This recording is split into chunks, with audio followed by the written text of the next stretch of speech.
সালাম আলাইকুম, সবাইকে স্বাগতম এবিসি জব কেয়ারের nuclear power plant company Bangladesh লিমিটেডের যে আবেদন প্রসেস সেটা দেখবো। এর জন্য আপনাকে গুগলে গিয়ে প্রথমে npvcl.teletalk.com সার্চ করলে এই পেজটি চলে আসবে। এইখানে গিয়ে দেখেন আপনি কারেন্ট সার্কুলার এবং প্রিভিয়াস অ্যাপ্লিক্যান্ট কপি আবার অ্যাডমিট কার্ড পাবেন। আপনি কারেন্ট সার্কুলারে গেলে তখন এই অ্যাপ্লাই নাও বা সার্কুলার যে হয়েছে আপনার এই এনপিভিসিএল এর এই সব সার্কুলার পাবেন। আপনার দেখার ইচ্ছা হলে এখানে দেখে নিতে পারেন, আর যদি দেখা থাকে পূর্বে থেকে তাহলে আপনি সরাসরি অ্যাপ্লাই নাওয়ে ক্লিক করবেন। অ্যাপ্লাই নাওয়ে ক্লিক করলে এই অ্যাপ্লাই যে ফর্মটি এটা মানে প্রসেসে শুরু হয়ে যাবে। দেখুন যে আপনার কোন পোস্টের জন্য আপনি অ্যাপ্লাই করবেন, এইখানে সবগুলো পোস্টই আছে যেই পোস্টের সার্কুলার হয়েছে। ধরুন যে আপনি এই জুনিয়র এক্সিকিউটিভ ট্রেনি ইলেকট্রিক্যালের জন্য আবেদন করবেন। এইখানে ক্লিক করার পরে আপনার এই যে অ্যাপ্লিকেশনের প্রসেস শুরু হবে। এখানে যদি আপনার অল জবসে অ্যাকাউন্ট করা থাকে তাও নো দিবেন, না থাকলেও নো দিবেন আর কি। নো দিয়ে নেক্সটে করবেন, কারণ আপনি নতুন করে এই ফর্মটি ফিল আপ করবেন। তো এখন এই ফর্মটি প্রসিডিউর অনুসারে আপনার যে নাম আছে সার্টিফিকেটে, যে নাম সেই নাম দিয়ে অ্যাপ্লিকেশন করবেন। আপাত দৃষ্টিকোণে যদি ভুল ওয়ার্ড থাকে তাহলে আপনার সেটা দিয়েই করা উচিত আর কি, যেহেতু সার্টিফিকেটের সাথে মিলানো হবে। তো সবগুলো ক্যাপিটাল লেটার দিবেন। এভাবে দেখুন আমি দিয়ে দিচ্ছি আর কি, জন্ম তারিখ, তারপর নিজের নাম, বাবার নাম, মায়ের নাম, সবগুলো নিজ জেলা দিতে হবে। আর এইখানে একটা বিষয় খেয়াল রাখতে হবে, যেগুলো লাল দিয়ে স্টার মার্ক করা সেগুলো অবশ্যই ম্যান্ডেটরি ফিল আপ করতে হবে। এনআইডি এবং বার্থ সার্টিফিকেট এখানে কিন্তু দুইটাই আপনার নাম্বার, বার্থ রেজিস্ট্রেশনের দুইটারই দিতে হবে আর কি। দুইটার না, সরি, এনআইডি মাস্ট বি দিতে হবে, আর বার্থ রেজিস্ট্রেশন থাকলে দিবেন, না থাকলে না দিবেন। তাতে এনআইডি মাস্ট বি লাগবে। পাসপোর্ট থাকলে দিতে পারেন, না থাকলে না দিবেন। ম্যারিটাল স্ট্যাটাস দিতে হবে, এটা সিঙ্গেল দেওয়াই ভালো। আর যদি বিবাহিত করে থাকেন সেই ক্ষেত্রে বিবাহিত দিবেন, সমস্যা নেই। ফ্রিডম ফাইটারের কোঠা সিলেক্ট করতে হবে। এখানে আপনি ফ্রিডম ফাইটার হলে সেটা দিবেন, আর না হইলে নন ফ্রিডম ফাইটার কোঠা দিতে হবে। তারপরে পার্মানেন্ট এবং প্রেজেন্ট অ্যাড্রেস সবসময় একই দেওয়ার চেষ্টা করবেন এবং ক্যাপিটাল লেটার দিবেন। দিয়ে লিখবেন সবগুলো। প্রথমে কেয়ার অফে বাবার নাম দিবেন, তারপরে গ্রাম, ডিস্ট্রিক্ট, তারপরে উপজেলা, পোস্ট অফিস, পোস্ট কোড।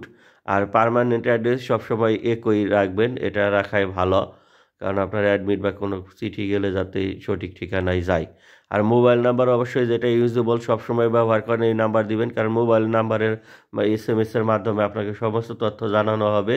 এবং একটি ইমেল নাম্বারও মাস্ট বি দিতে হবে, যে ইমেল নাম্বার সবসময় আপনি ব্যবহার করেন। আর নিজের না থাকলে হয়তো বা অন্য পরিচিত কেউ থাকলে তারটা দিবেন, বা নিজে একটা খুলে দিবেন।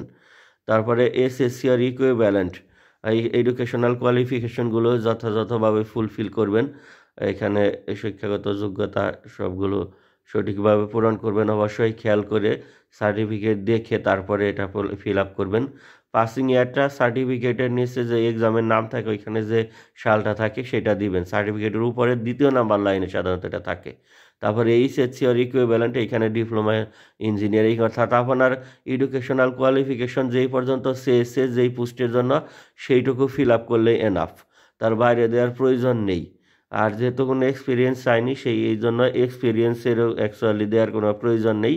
এগুলো আর প্রয়োজন নেই, যেহেতু এই পোস্টে ডিপ্লোমা ইন ইঞ্জিনিয়ারিং পর্যন্ত চেয়েছে। তারপরে সমস্ত কিছু আপনি চেক আপ করে লাস্টে দেখেন যে এখানে আপনি কম্পিউটারের দক্ষতা আছে কিনা, বাংলা ইংলিশ আছে কিনা, অবশ্যই টিক দিয়ে দিবেন, ইয়েস দিয়ে দিবেন। তারপরে ডিপার্টমেন্টাল ক্যান্ডিডেট, অন্য কোনো জায়গায় চাকরি করেন বা এখানে কোনো চাকরিরত অবস্থায় আছেন কিনা, এগুলো না থাকলে নান দিবেন, বা থাকলে সেটা সঠিক দিবেন। তারপরে আপনার এই ভেরিফিকেশন কোডটি ফিল আপ করা লাগবে এই ঘরে করে, তারপরে সমস্ত কিছু চেক করে তারপরে এই টিক মার্ক দিয়ে নেক্সটে পাস করবেন। দেখেন যে এটা সাকসেস হয়েছে, ওকে।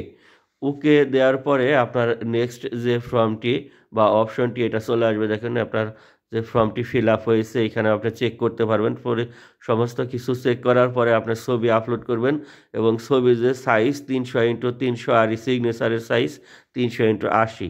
এটা যদি রিসাইজ না করা থাকে আপনি অনলাইনে ফটো রিসাইজার লিখে এখানে রিসাইজার করে নিতে পারবেন। করে নিয়ে সেই ছবি এবং সিগনেচার, যেই সিগনেচার আপনার সবসময় ব্যবহার করেন, এবং ছবি যেটা আপনার রিসেন্ট ছবি সেটা আপলোড করবেন।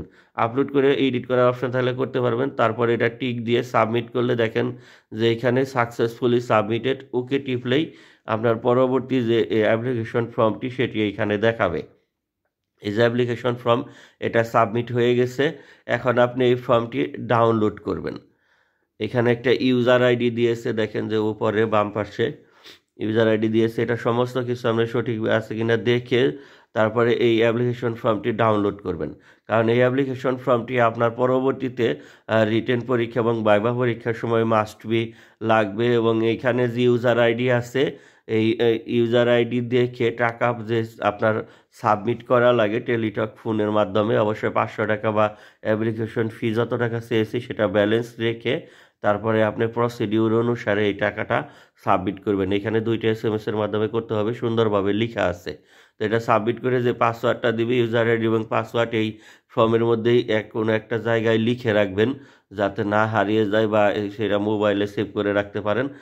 রেখে এটা আপনাকে পরবর্তীতে অ্যাডমিট কার্ড তুলতে অবশ্যই কাজে লাগবে, এবং এই ফর্মটি রিটেন পরীক্ষা দিতে এবং ভাইভা পরীক্ষার সময় কাজে লাগে। তো সবাই ভালো থাকেন, আপনার চাকরির প্রস্তুতি সহজ হোক। আল্লাহ হাফেজ।